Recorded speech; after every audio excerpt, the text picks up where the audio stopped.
My guest today is Ralph H. Craig III, Assistant Professor of Religion at Whitman College in Washington State. Ralph started his academic studies at the New School in New York, majoring in global studies at the Eugene Lang College of Liberal Arts before completing his BA at Loyola Marymount University in theological studies. He came here to Stanford to do his doctoral work in religious studies with an interdisciplinary focus on South Asian Buddhism and American Buddhism. And in 2023, he defended his dissertation, Preachers of the Great Way, the Dharmabhāṇakas in Mahāyāna Buddhist Sūtras. This will be the subject of his forthcoming monograph. Ralph is a rarity among scholars in that he also completed a first book during the PhD, a spiritual biography on the Buddhist conversion and teachings of Tina Turner, titled Dancing in My Dreams, published by Eerdmans in 2023. And we'll be sure to talk about both that book and the thesis in the conversation to come. On these topics and others, Ralph has published articles in Buddhist Christian Studies, American Religion, and the Japanese Journal of Religious Studies, with public essays in Lion's Roar and Tricycle magazines. Prior to his current position at Whitman, he was lecturer at Dartmouth College, and next year I understand he'll be taking up a Numata Visiting Scholar position at Princeton, where he is also a member of the Crossroads Project on Black religious histories, communities, and cultures. For now, we're very happy to have Ralph back with us at Stanford and at the Ho Center, so welcome back, and thanks so much for being here. Thank you. It's good to be back, and I want to thank you right off the bat for your thorough preparation. I'm very excited. Oh, good. Well, no, that's very nice of you. Thanks. Well, all right, so let's get into it a little bit. The Dharmabhāṇaka theme makes me want to ask, as you introduce yourself to our audience, about preachers and teachers, maybe, in your own background that might have meant something to you on your path to religious studies, turning you on to this field, getting you prepared to be a speaker and teacher in your own right. Who stands out as models of instructors in your past? That is a very good question. And as I was thinking about this, I was thinking about, I'm from New Orleans, Louisiana. I was born and raised in New Orleans, Louisiana. And New Orleans has a strong funerary culture. We have these big second lines of jazz funerals, and funerals are big to do. And so some of the first people that I was conscious of thinking about as teachers of a kind, as authority figures, as great orators, were actually not preachers, but funeral directors. And there were a number of women who were funeral directors, and there were a number of men, and they were just so dignified. And they would, they're kind of small roles at a funeral in a church, they were kind of master of ceremony kind of thing. And I was always impressed by that, and I wanted to be a mortician. That was my childhood dream.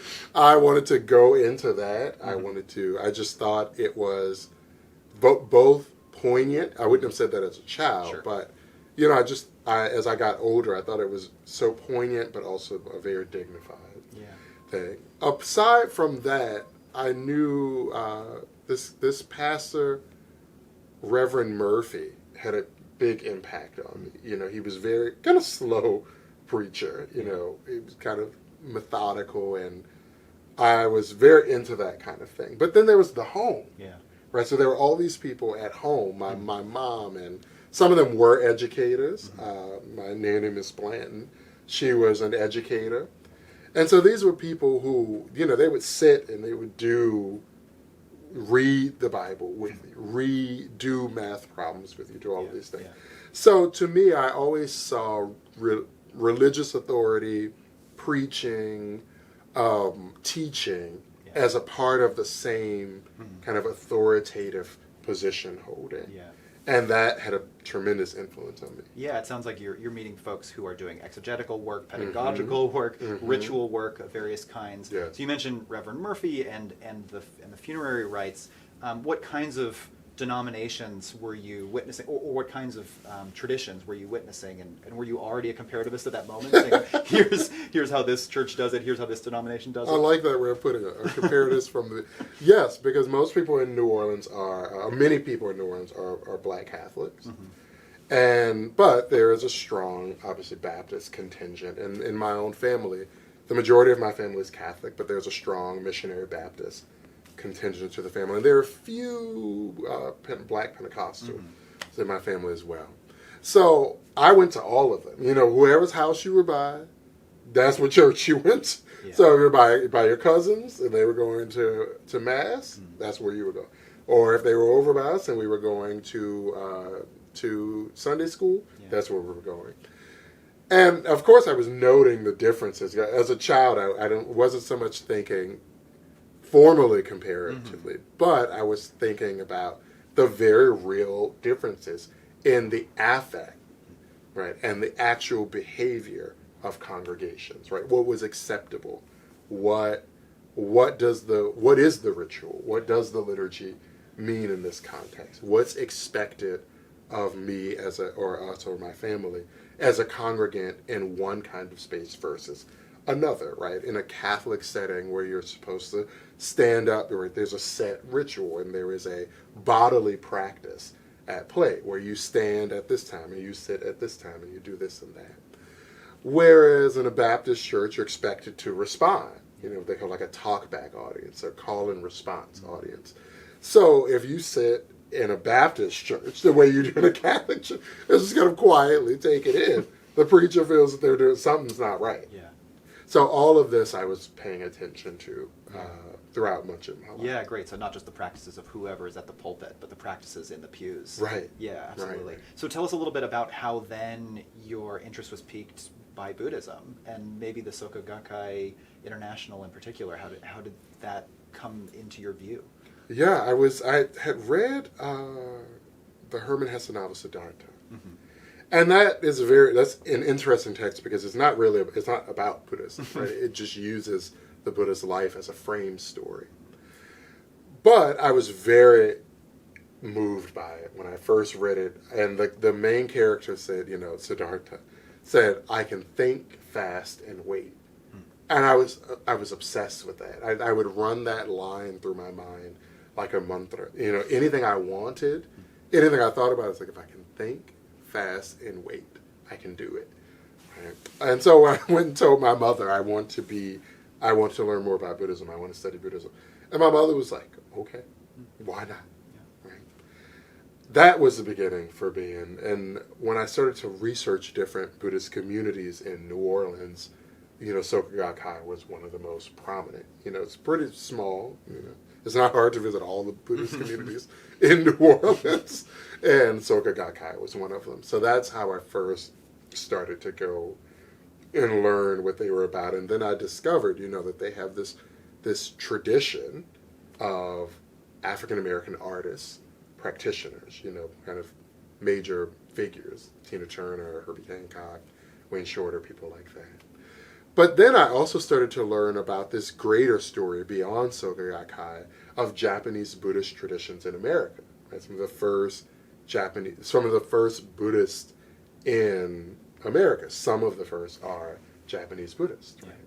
And the establishment of these communities both in Hawaii and then in San Francisco, etc. So I started to learn this kind of greater history, right? And then came to find out how these kinds of communities, these Japanese Buddhist communities, are often written out of the history of Western Buddhism, right? American Buddhist traditions, et cetera, right? They're often written out of these histories, and there are particular reasons for that. So all of this started to come together for me in my research. Yeah, okay, fascinating. So this makes me want to ask a little bit about the kind of continued presence of a kind of Christian theological understanding and background and Buddhist in your studies. Because as you were coming into graduate school, I understand you had this publication that you were working on that ended up appearing in the Christian Buddhist Studies journal, where you're thinking about Nichiren and the Gongyo and Christian liturgy together. Then you keep going in your dissertation work, and you've got you're using the medieval Catholic artist Praedikandi as a way of thinking about what the Lotus Sutra is then saying about the Dharmabhāṇaka. And then you keep going, and you say that there's something about specifically the Afro-Protestant Church and the exhortation to kind of make it plain that explains the exegetical work that's also being done by these Buddhist preachers back at the turn of the first millennium. I'm mindful of all of that, but also of the fact that early in your dissertation you acknowledge that there's a potential worry there of a history, an Orientalist history of kind of imposing a kind of understandable Western framework for Western audiences on an understanding of Buddhism that could persist even in sort of neo-colonial projections. Yeah. So you're clearly thinking about that. You're open to worrying about it, and yet it has such a productive role, it seems, Yes. in your published research, in your dissertation. So tell me a little bit about how you thread that needle or think about the utility of that comparative glance. Yes. So with the Nichiren work and the work of Karl Rahner, which I was looking at in that first publication, I became struck by the idea that liturgy teaches you, right, how to be, right? That the liturgy tells you what to think, what to do, right? How to form yourself. So liturgy and self-formation go together, right? Liturgy and self-cultivation can go together. And so as I started to think through Rahner, I started to think about his theology of symbol, right? And I started to think of Nichiren along the same lines of like, how does the practice of Gongyo as understood in the Soka Gakkai Nichiren Buddhist community, how does that practice is there a similar work of symbolism there? Does the liturgy function in the same way? Could you talk us through that a little bit? Like, what are some of the symbols in both contexts, and how do you do Right. it? So what, for example, Nichiren's inscribing of the calligraphic mandala that is often called the Gohonzon or the Honzon, right? Where Honzon means like object of devotion. Right? So in many Nichiren Buddhist traditions, not all, but in many lineages of Nichiren Buddhism, the Gohonzon is a calligraphic scroll, right? So it's not necessarily a statue or something like that, or even a painted image, like a tanka in Tibetan traditions, for example. It's not that, it's an inscribed, there's calligraphy with the daimoku, the title of the Lotus Sutra, down the center, and then other characters representing either Buddhas and Bodhisattvas and this kind of thing. And so that, for Nichiren, is the embodiment of awakening. It both depicts a scene from the Lotus Sutra, the ceremony in the air in the Lotus Sutra, where this kind of cosmic moment where Shakyamuni and many treasures Buddha, Prabhupada comes up, and his stupa comes up, and the congregation gets lifted up, right? And all of this, and Nichiren he inscribes the Gohonzon as a graphic representation of that, right? As that is the awakened state. Yeah. So this as a symbol then of the awakened state, how does it function for Nichiren? That was like my driving question. Mm-hmm. And how out of this does Nichiren construct an anthropology, right? Mm-hmm. How does Nichiren understand the human being in a liturgical context? Mm-hmm. That's what I was getting at there. But that work in Buddhist studies, I found the way that many have thought about, for example, sadhanas in like Tibetan tantric traditions, right, practices around studies of ritual texts and ritual manuals. No one was really asking the question that I was most interested in, right? Their work was touching on it, and I was drawing on the work of these phenomenal scholars in Buddhist studies, but no one was really asking what I wanted to know, right, in the way that I wanted to know it. Sorry, so what was that? Was that the relation between symbol and self? Or? Right, between symbol, liturgy, and self-cultivation, and how a particular Buddhist tradition, in this case, Soka Gakkai's understanding of Nichiren Daishonin, how that tradition understands the person as being formed by the liturgy, right? So the way a liturgy is constructed is it tells you what is worth worshiping, what is worth saying, right? What is worth doing with your body. When the liturgy says, I pay homage to Nichiren, the Buddha of the latter day of the law, or the liturgy is telling you how Nichiren is being conceived of, how you should think of him, right, and what it should be your relationship to him, namely as a being as someone who pays homage to him, right? Liturgy does this work, right? But in so doing, it also tells you something about how that tradition understands the human being, right? That the human being has a relationship between themselves and the Buddha, for example, as mediated by the Lotus Sutra. in this case.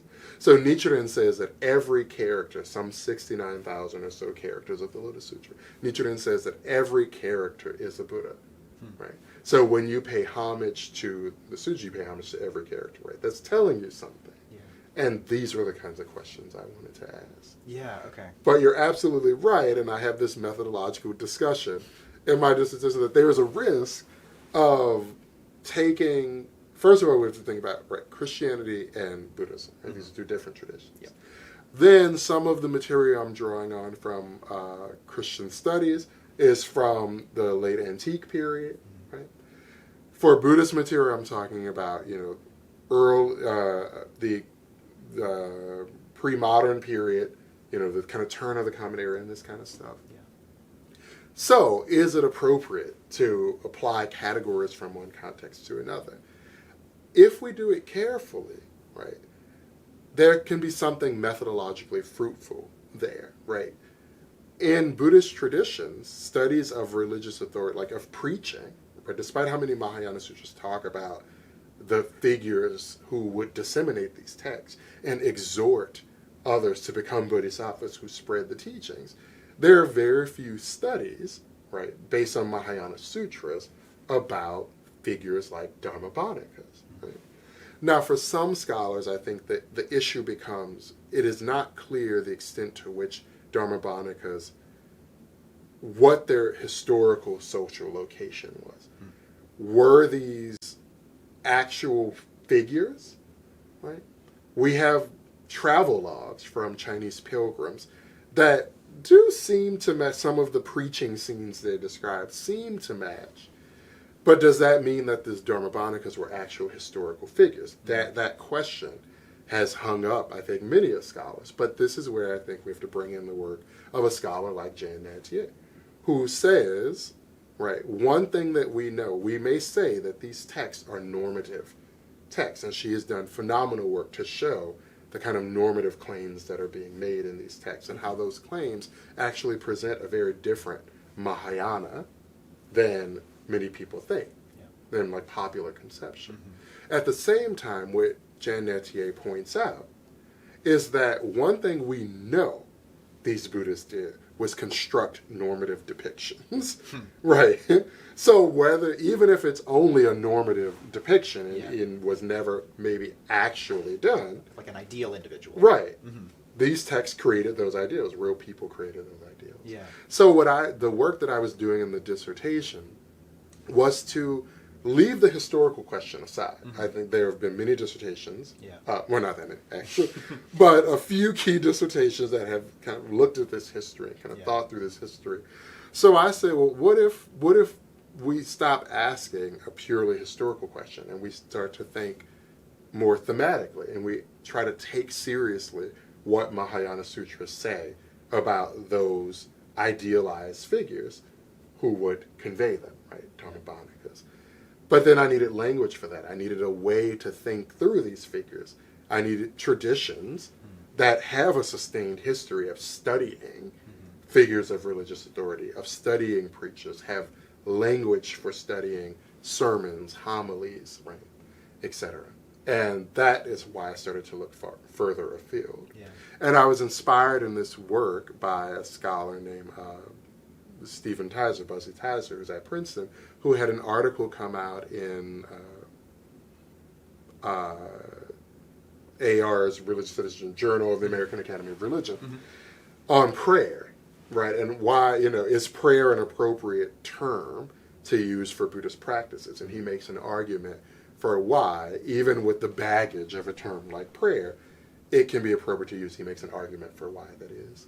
And in my dissertation, I sought to do something similar, right? To make an argument for why we should understand Dharmabhāṇakas as preachers and think through them using categories and language drawn from traditions that have studied preachers. Yeah, so in a moment we should just hear more from you about what the sutras internally tell us about those preachers, ideal or historical. But while we're on this question of sort of what other religions and their traditions of looking at this kind of category can do for us, I am curious about the fact that you cite, I think, Natalie Gummer saying, like, perhaps these Dharmabhāṇakas are like the evangelical Christian preacher. Yeah. Does that seem right to you, or Yeah. would you refine that definition, or how do you think about that comparison? I think that that's true. I think that the sutras, many Mahāyāna sutras, imagine their Dharmabhāṇakas as these charismatic figures who spread the Dharma. Now, some of the arguments that I make are different from the kinds of arguments Natalie Gummer makes. She's interested in different sets of questions. Sure. But we share this concern with Dharmabhāṇakas and taking sutras seriously when they talk about these figures. And I think that I think that she's right, that there are ways in which they can be fruitfully compared to evangelical preachers insofar as there is a concern with exhortation, a concern with evangelizing, right? A concern with spreading. I mean, many Mahāyāna sutras, if they're concerned with anything, it's their own spreading, and then the figures who would do that spreading, right? Something I became fascinated with, and my advisor when I was at Stanford was Paul Harrison. Something I became interested in that, Paul Harrison has written about, that Natalie Gummer has written about, and other scholars, this self-referential quality of Mahāyāna sutras that then makes it so that when the sutras talk about these figures, when they talk about themselves being preached, and you read that, or even speak it aloud, or even read it, you are participating in, you are becoming a Dharmabhāṇaka by definition, right? You are by definition doing what the sutra has asked. And when the sutra says, in 500 years, 1,000 years, or whatever, that this message will be disseminated. Here I am, I'm a professor in a college classroom disseminating these sutras. So I find that a very interesting thing, when the sutra says in the 500-year period of the last days, after the Buddha has passed away and this and that, the Dharma will be spread. It's like, yes, we're doing it. So we're going to come back to that. So there's the analog of the preacher, but then the analog of the professor and of professing in that respect. Yeah, it does seem really interesting. So so let's dig a little bit more into what you learned from within the sutras themselves about the Dharmabhāṇaka and then what you could take on yourself. So what was important to you to add to the discussion that you were seeing out there about these figures? What were you noticing in the selection of sutras, Mahāyāna sutras, that you took on? The first problem, right, is what does bhāṇaka mean? Right? This is heavily debated in the literature. It's clear grammatically what it means, right? It comes from a root that just means to speak, to recite, to say. Right? So there's nothing strange about that, right? So bhāṇaka, one who speaks, recites, or says. The question, though, is, were Dharmabhāṇakas, historically, were they figures who merely recited the Dharma, right? Literally recited the words of the sutra? Are they, as some scholars have asked, are they figures who created the sutras, right? Maybe through inspired revelation, maybe in some other way, but are they the actual authors of the sutras? Or were they actual exegetes? Right? Did they actually preach about the sutras? Right? In other words, not just recite the words of the sutra, but expound on those words. What I discovered, what the sutras themselves often imagine, right? So I'm thinking particularly, for example, of the Saddharma Pundarika Sutra, the Lotus Sutra, right? So-called Lotus Sutra. The sutra envisions more of its Dharmabhāṇaka than simply reciting the text. It speaks of the Dharmabhāṇaka giving sweet sermons, and it speaks of what their disposition should be, and how they should take their seat before the crowd. Right. Many of these descriptions seem to imply that, at least from the standpoint of the authors of the sutra, anonymous though they may be, at least from their standpoint, this is a figure that is imagined not as simply reciting the Dharma, but preaching about it, right? Expounding on it. Right? Now, preaching or expounding upon the Dharma is but one of 5 or 6 practices in the standard list, right? Copying out the sutras, reciting the sutras, sometimes actually carrying bearing the sutra, memorizing the sutra, etc. So my argument is not that preaching is, in the dissertation anyway, the argument was not that preaching is like the sole activity described in these sutras. One of the fascinating things about Mahāyāna sutras is that they are almost these, and I say this in the dissertation, right, that they are, as a genre, they are almost these encyclopedic works that it's like a greatest hits. Almost as if to say, if you only had the Lotus Sutra, you only had the Ashtasahasrika, the Perfection of Wisdom in 8 lines, or something like that. If you only had that manuscript on you or memorized, you would have the entirety of the Buddha's Dharma. Right? So there's material in Mahāyāna sutras that reads like Vinaya text. There's material, like monastic literature. Right. There is material in Mahāyāna sutras that are basically Jataka tales. These are, past life birth stories of the Buddha. There's material in Mahāyāna sutras that read like Avadanas. These are kind of narratives that are usually pull out some kind of karmic connection about the character that the Buddha is talking about. Right. All of this in any given Mahāyāna sutra. Yeah. Right. So my claim is not that these sutras are only about preaching, but just as people have centered, right, I'm thinking of the work of somebody like Brian Lowe, who wrote the book Ritualized Writing, just as people have centered how sutras exhort the copying of them, sutras also exhort the preaching of them, and we should take that serious. And it sounds like the preaching elements of these sutras must be of a kind of preeminent importance insofar as this is how that sutra is going to get out into the world, this is how to think about it, this is how to properly expound upon it, how to read it, and then become maybe a Dharmabhāṇaka in turn. Right. Is that right? Yes. Yeah. So it's playing this sort of, metatextual role of allowing the importance of this text to grow. Right. And the Buddhist tradition, many texts, not just Mahāyāna sutras, it's about its own spreading. The narratives of how Buddhism goes to Southeast Asia, of how it goes into Central Asia, how it goes into East Asia, how it goes, and then new chapters of that being written even today as diaspora communities, right, of Asian Buddhist diaspora communities that move around the world, and converts and all kinds of things like that. Yeah. Right. Sorry. So this spreading, right, is key. Yeah. Right. This spreading is key. So we should think through the labor of the figures who do that spreading. Yeah, absolutely. Well, so you've used the phrase greatest hits in passing, so I have to seize on that now and ask you about the other project that you were doing concurrently with writing this thesis, and it seems to be very much still on your mind, even as you're now moving to a book, which is Dancing in My Dreams, the Tina Turner book.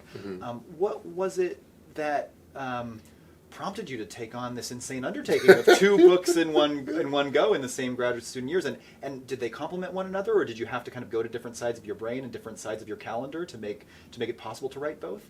They complemented each other for me. So the one thing I want to say, and this is a podcast for the host and the Buddhist Studies at Stanford. Yeah. I think my project, the 2 projects that I did, were possible because I was at Stanford, and that is because there is when I was in the program at Stanford, there's a focus on doing the best work that you can, whatever direction that takes you. And so in many ways, I feel that having been at the Host Center at Stanford, in Buddhist studies at Stanford and in the American religion subfield as well, but in the Buddhist studies subfield at Stanford, being encouraged to do actual humanistic work, to do research, right?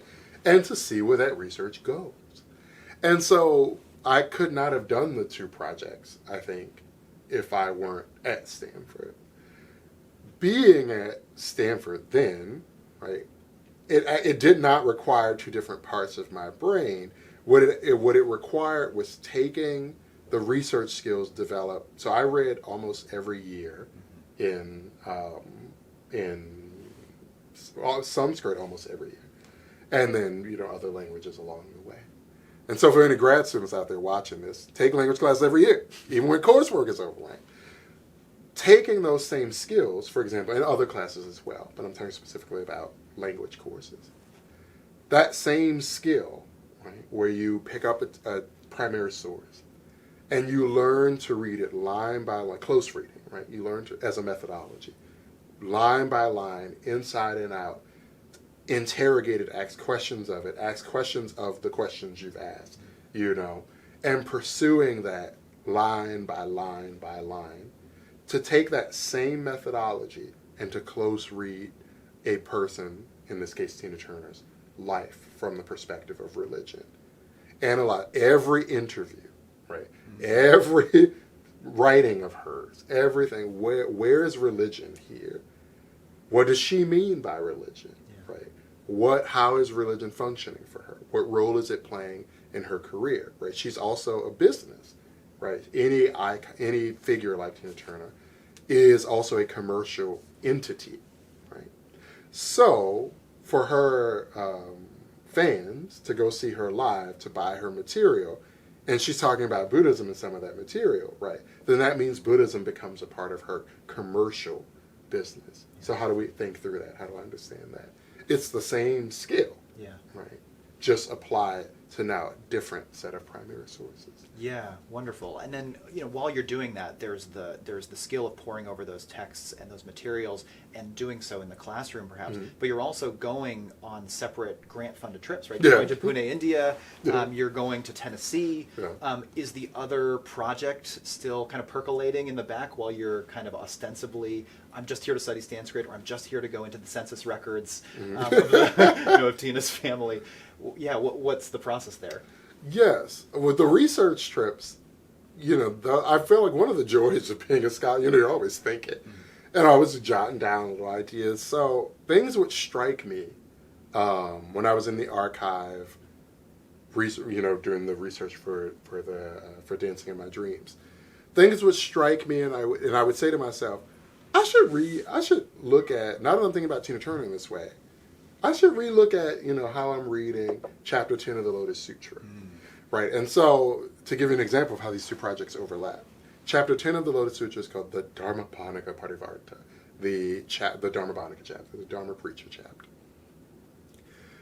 That chapter kind of describes what the preacher is like, right?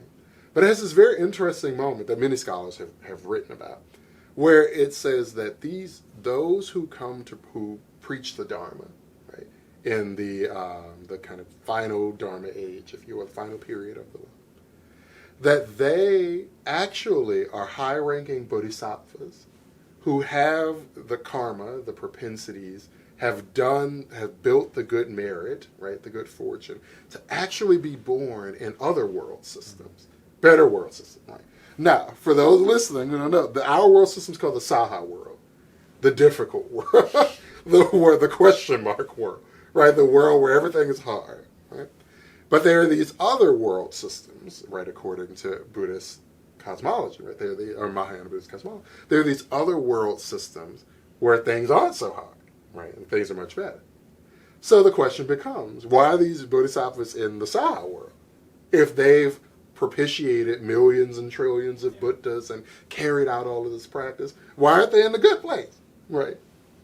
The Lotus Sutra, this chapter 10, provides an answer to this question. It says, these beings who have come to preach the Dharma, they've actually forsaken, they've given up the good fortune that they've built, right?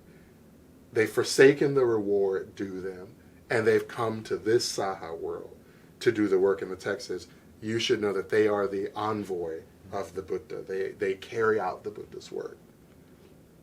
And so I think that's a very interesting, right? So as I started to think about Tina Turner, and I started to think about the way she talks about her own life, right? What karma in past lives, so I talk about this in chapter 4 of Dancing in My Dreams, right? In chapter 4, I talk about what karma as a notion and what past lives as a notion does for Tina Turner and her understanding of interpersonal dynamics and social connections, right? Social, kind of the social sphere. And so I started to think that is actually very interesting, that the way that Turner talks about, right, her relationship with Ike Turner, and what that relationship was and why it was so difficult and why she went through that from her perspective. Right. And thinking of this alongside chapter 10 of the Lotus Sutra, where it says, these figures have built the merit to be born in better circumstances, but they have chosen to be born to carry out, in these harder circumstances, to carry out the Buddhist work. So that's just one example of how projects overlap. That's for me. No, that's terrific. And so I'm going to pinpoint another one of those moments where the overlap is really explicit. Because in the acknowledgments to your dissertation, you have this really lovely final line where you dedicate the work to Tina Turner, and you call her a Dharmabhāṇaka of the highest caliber. And I imagine you don't use that kind of phrase and that term lightly. Right. So what's the case? Like what should we see in her life that would merit that kind of title? That Tina Turner spoke about and considered her life's mission from her own words, right? She considered herself to be a Dharmabhāṇaka. She didn't use the language, but she considered herself to be somebody who was using her life and career to spread Buddhism, right? Even when she wasn't talking about Buddhism, right? So there's a difference. There's a great scholar, Scott Mitchell, his book, The Making of American Buddhism, right? He talks in chapter 4, a little bit in 5 as well, about this distinction that he draws from another scholar between speaking about and I shouldn't have even brought it up. I can't remember, but it's the difference between speaking for and speaking about, right? And so even when Turner wasn't explicitly talking about Buddhism, she saw herself as talking about Buddhism. Right? What if we take that seriously? And I think a lot of my work is driven by, again, back to what I was talking about, these reading classes, right? A lot of my work is driven by that training and that impulse to take seriously what's in front of me. It's a very interesting thing. It's a bit of a tangent. Forgive me on this. It's very interesting to me that there are many scholars, there are many who don't do this, right? But there are many scholars who actually read the material in front of them almost by not reading that material, right? By reading what's on the page, seeing what's there, and then, well, that can't be. This doesn't make it. That doesn't fit with the theory or the thesis that doesn't I've fit devised. With how I see it. Right. But I was trained, right, to engage in close reading. Right. I was engaged to, before you jump off the page, to start to read that page well, every phrase. So I'll give you an example, right? With the phrase evam, right? What is evam, right? Does it refer to what's coming next, or does it refer to... So evam means basically thus, as follows, or as followed, right? Does it refer to what just came? Or does it refer to what's coming next, right? Now, you say, well, okay, well, this isn't an adverb. It's okay. Let's just let it go. Right? But I was trained, no, you don't let it go. What is, if a sutra starts with evam maya shrutam, right? The following was heard by me. I heard the following. Yeah. What is evam? What is maya? What is shrutam? You think you know. But investigate, right? That's what's on the page. Yeah. And you do that word by word, phrase by phrase, sentence by sentence, line by line, until you know what the page says. Then you can go off page. So a lot of my work, whether it was on Tina Turner and religion and popular culture, Buddhism and popular culture, on pre-modern Mahāyāna sutras, right? It's the same process for me, right? And being in the archive, right, looking at kind of figures of American religion, say in an archive, or looking at Buddhist manuscripts or something, right? The same question, right? I'm asking the same question. How can I see more carefully what is here? Yeah. And then how can I understand what is here?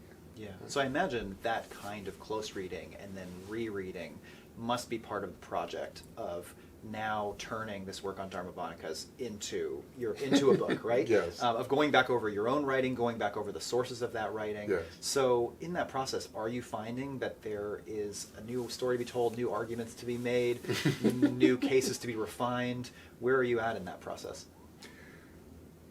Deep in the mud of that process. I'm I think the overall arguments I made, I feel that those hold up. Good. I think I am in the process now of more carefully ironing out some of the sub-arguments, right? So I have certain arguments in Chapter 2 about aesthetics, about preaching traditions, how to understand this notion of, and we were talking about this before doing this podcast, pratisamvid, these kinds of, it's a technical term, right? What exactly, how to translate that exactly. I'm in the process of rethinking that. These 4 qualities that these 4 Dharmabhāṇakas qualities is supposed to have, right? And how to translate that or articulate that, right? Yeah. How to accurately understand. Again, with that closer, like what's it actually trying to say? Do you want to give a try at it now? Is there a way you would describe those 4 qualities now to a kind of lay listener? Yeah, for the lay listeners, it's fundamentally talking about the skills when we talk about a preach. So it's not only Dharmabhāṇakas that are thought to have these skills, right? Yeah. But in my project, when Dharmabhāṇakas are said to have these skills, they are essentially a set of skills, pedagogical skills, that enables a Dharmabhāṇaka to, in brief, understand the Dharma and communicate that understanding effectively. Right?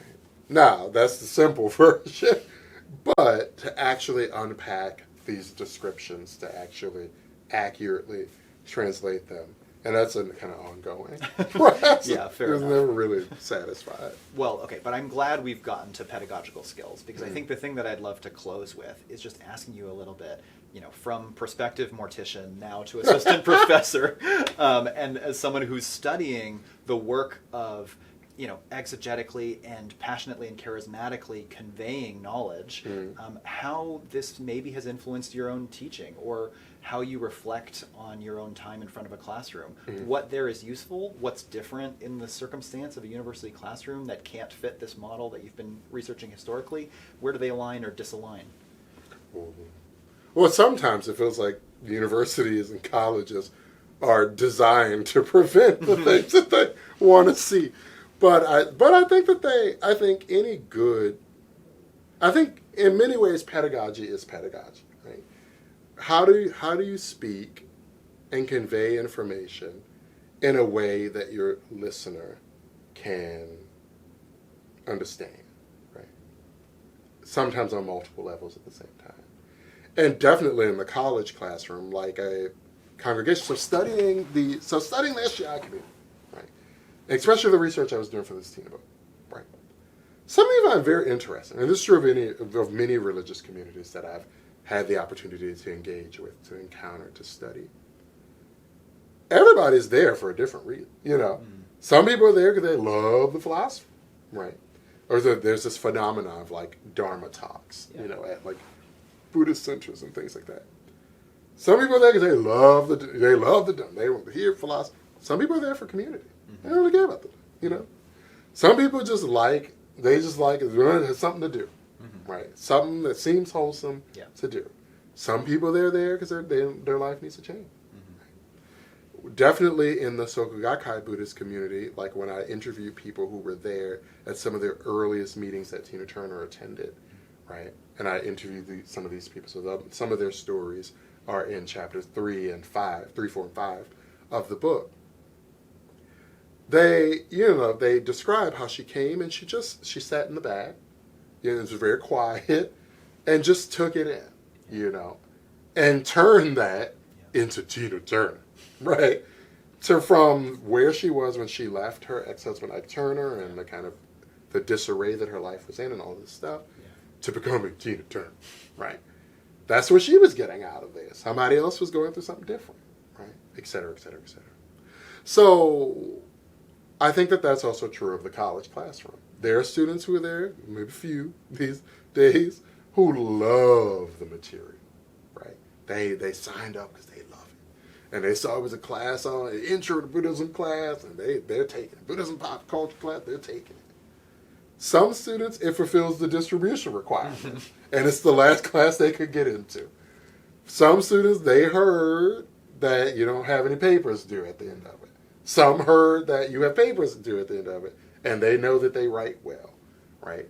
Some, none of the above, right? Some are straight A students, some are hovering somewhere around C and its cousins, right? But they're all there. So how do you work to all of them being there, right? How do you teach all of them, right? Now, it is not, I do not consider it as a teacher, right? I do not consider it my responsibility to reach everybody. I consider it my responsibility to reach anybody, right? So how do I teach in a way that can happen, that something can happen? I think that is much the same work that any teacher, any preacher, anybody who's interested in their message being conveyed. And I think close with that, tying this, back to even the Tina Turner project. Who does Tina Turner once said, or is recorded as saying, that I play to whoever's there.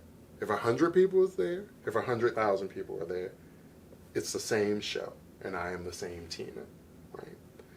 That, I think, is what a teacher is trying to do. And in many different settings, as I researched for the book, in many different settings, Tina Turner tried to disseminate her understanding of Buddhism in ways that were germane to the person listening to her, but also accurate to how she understood it. And in the same way, I'm trying to convey that when I'm teaching, my Intro to Buddhism class and my this class and my that class.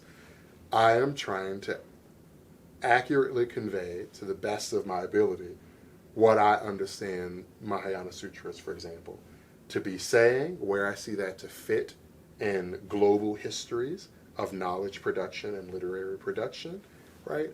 And if I'm lucky, to also say a little something about what I think that can do for a student. What I think that learning this kind of literature and the religio-literary traditions of South Asia and East Asia and so on, what I think that can do, right, in their own self-formation. Well, that's a perfect note to end on. What a story and parable, not only Tina's of being the student at the back to the perfect teacher filling the stadium, but then what that means for you as a mission. Lovely and so beautifully put.